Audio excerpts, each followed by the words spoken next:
We have Darrell Keane this week on this edition of Table Talk, driver of the 79 late model. Now, it's sponsored by Botticello, not Correct. Botticello, right? Correct. It's Botticello. So we're going to talk a little bit about this year in the late models, whether you would want to or not.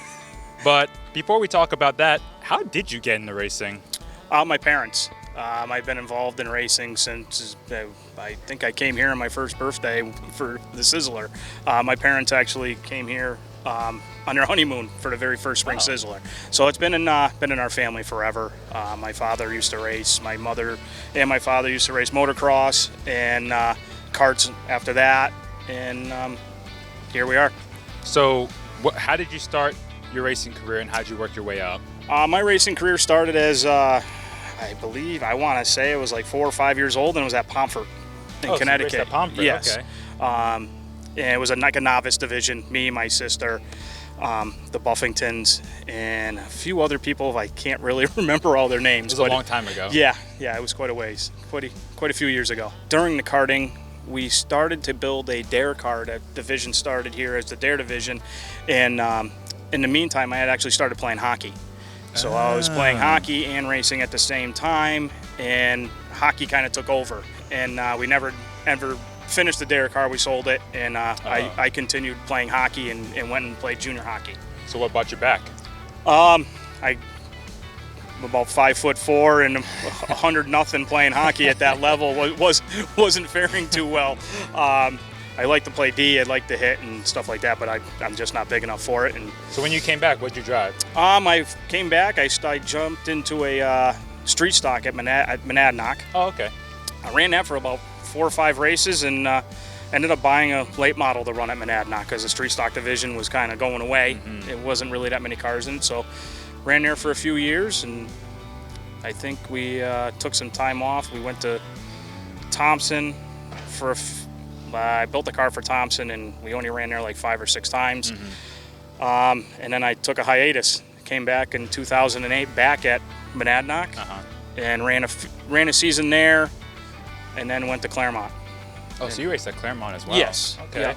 Yeah. Once we ran Claremont for a few years, 2009 and 2010, and I stopped racing again, and actually that's when I started working with the Botticellos, in which I had met them obviously through Bob Phil, working up with Bob and helping them out, and I got the connection between Dennis and Bob. Obviously everyone knows that's been a pretty good relationship between their racing for many, many years. And once I started working with Dennis, I worked on the cars consistently all the time, and Dennis gave me the opportunity to drive a dare car here once, and then I ran a limited here once or twice, actually twice. And then he hurt his back one year, and he said I could drive the car. So we ran a few races. I want to say that was 2015. I think we ran like 2 or 3 races at the end of the year once he hurt his back. And then we stopped running here. And then we weren't racing at all. In 2017, I asked him if I could buy the car, and he asked me if I had rocks in my head. And your response? Pretty much. Yeah, I had to pretty much agree with him on that one. But no, he gave me the opportunity to do that and let us use the car, and obviously his equipment, and we've been here since.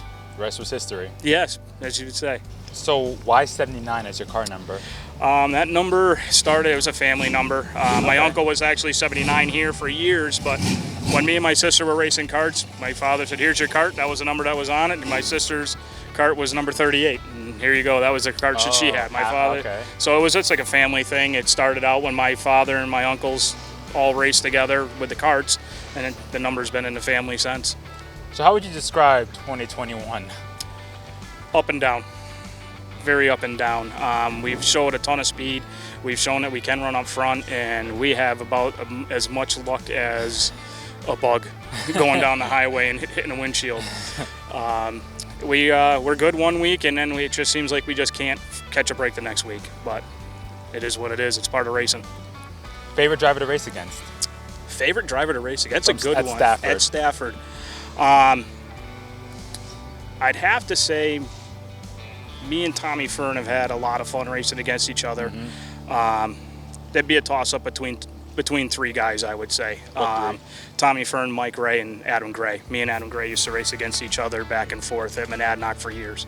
So it was a lot of pushing and shoving back then too. And we pretty much know how far you can push each other and stuff like that. And the same with Tommy. If I go back to look at it, I think if I've ever been three wide with someone more on a racetrack, it's been with Michael Ray, and we've seen it come out of it every time. So I'm sure that those odds are going to run out eventually, but it seems like those three guys, when we're racing together, have the utmost respect with each other. Now we're going to stick to racing, but outside of Stafford, because in your backyard, yes, you have a little dirt track. Yes, we do. do. So how did that get started? And what type of races do you guys do there? Unfortunately, this year it's been extremely slow. With COVID, we couldn't race here, so we went out and bought a bunch of flat carts, and I got a Bobcat at the house, and we got a decent amount of property and right up against a farm, so we cut out a little dirt track and got at it with all the friends, and have a cookout with everyone and just run as much as we can. How big is the track? It's a very tiny track, right? Nah, it's not much smaller than Pomfret. It's decent size. We actually had to make it a little smaller to slow it down because it was getting a little out of control. How hairy did it get out there? Oh, it got interesting. Outside of racing, what other hobbies do you have? Hockey. I joke around with my buddies. I say we're professional beer league hockey player. Still skated at least 2 to 3 nights a week. I still did some traveling in the winter up to Canada and stuff like that to play and stuff. So it's an enjoyable thing for me. I love the game of hockey.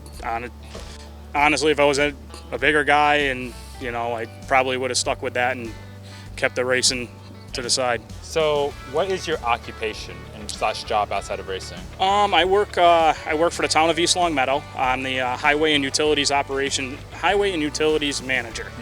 So basically, I am in charge of all the staff at the Department of Public Works. Okay. I'm in charge of all the snow plowing, water mains, all the utilities in ground, above ground, tree warden, all the fun stuff. And a lot of fun stuff. Yes. Pets. You have pets. Yes. Me and my wife, we have 2 dogs and a cat. So. What are the dogs and cats' names? The cat's name actually is Checkers. I wonder where you got that from. Actually, the cat was found here. Really? At Stafford? At Stafford. Cindy Casagrande had called me. It was that they found a cat here up by the clubhouse, and she actually got a hold of my wife and told her about it, and I got suckered into getting a cat. It's a black and white cat, and Corey named the cat Checkers, so we kept the name. And the 2 dogs is one's Lacey and one's Zoe. They're both rescues, black labs. How about favorite movie or TV show? TV show, Big Bang Theory. Oh yeah. It's kind of a it's funny. Kind of a stupid show, but I'm just glad it wasn't Outer Banks like everybody else has been saying the last few weeks. I think I've seen like 4 episodes of that, and that's it. So. Well, I'm glad we got a different answer out of that one. Who is your favorite race car driver at the top level in your lifetime? Whether it's Cup, F1, IndyCar. At any time, I would say Ayrton Senna. It's just that he was the total package. He was aggressive. He was patient. He was smooth. He was just. It was amazing. It just something that you don't see very often. So we're going to end it off the way we started it, talking about racing. Yep. What is your favorite thing about racing? The camaraderie with the crew, and my family and stuff like that. Having everyone be together. Even though we have bad nights here, I got a great bunch of people that help us out, and our bad nights usually aren't, get smoothed over pretty quick. It's a lot of busting on each other, but I tell you what, it's a family affair for us, and it's enjoyable.